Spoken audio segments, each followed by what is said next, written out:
There are calls tonight from patient safety campaigners and MPs for a surgical procedure to be stopped immediately. It comes after a surgeon was struck off for serious misconduct. We first broke the story in 2017 of how Tony Dixon carried out unnecessary surgery to fix bowels using mesh. He left dozens in agony, with some even taking their own lives. That led to 2 reviews by Southmead Hospital in Bristol in 2022 and the Spire Private Hospital in 2024, which recorded more than 460 operations where harm had been caused. At a tribunal last month, he was removed from the medical register, finding that he'd performed unnecessary surgeries and fabricated records. Our health correspondent, Matthew Hill, reports. When it comes to the fallout from Tony Dixon's pioneering operations, the dust is still settling. But now there are questions about whether mesh should continue to be used in this way at all.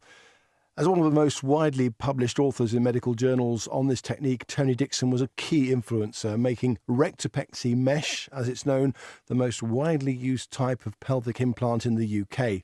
He even set up the Pelvic Floor Society to promote his new technique, which receives funding from mesh manufacturers.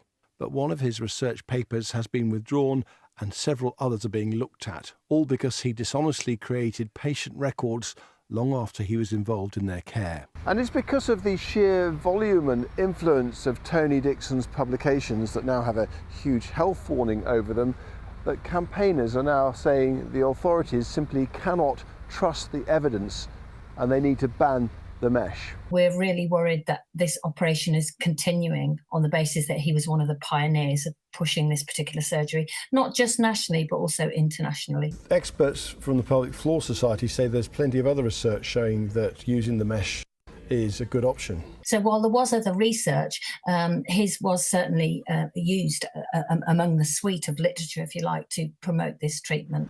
And another campaigner is taking part in a review ordered by the regulator for medical devices over mesh, the MHRA.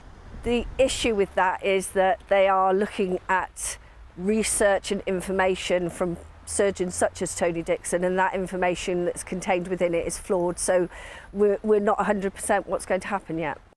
As part of this review, the MHRA says it's seeking independent expert advice. Politicians are also calling for more transparency when it comes to the financial relationships between manufacturers of devices like mesh and surgeons. We need a Sunshine Act, Sunshine legislation, because sunshine is the best disinfectant. So we need to see what is going on, what influences, what pressures were being put on Tony Dixon to make these recommendations. Mr Dixon has not responded to our requests, but he denied the allegations against him throughout the tribunal. The controversy surrounding him is bound to make other surgeons and patients think twice before using the mesh technique he pioneered. Well, let's pick up on that because Matthew is with me. Matthew, if anyone is listening to this tonight and has seen your report about to have surgery, what's the advice for them?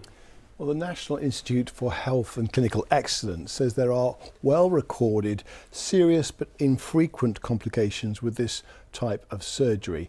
And it's recommended that patients should always explore alternatives to any sort of surgery to this mesh, and there are also some operations where you can do without the mesh for this particular condition.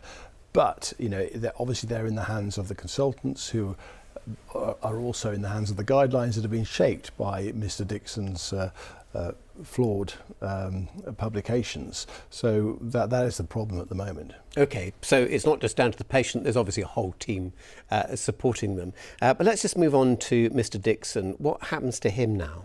Well, he could decide to appeal as he did against the first tribunal, but he's only got a matter of days to do that. I mean, he's not responded directly to us, but yeah, we've yet to hear on whether that will happen.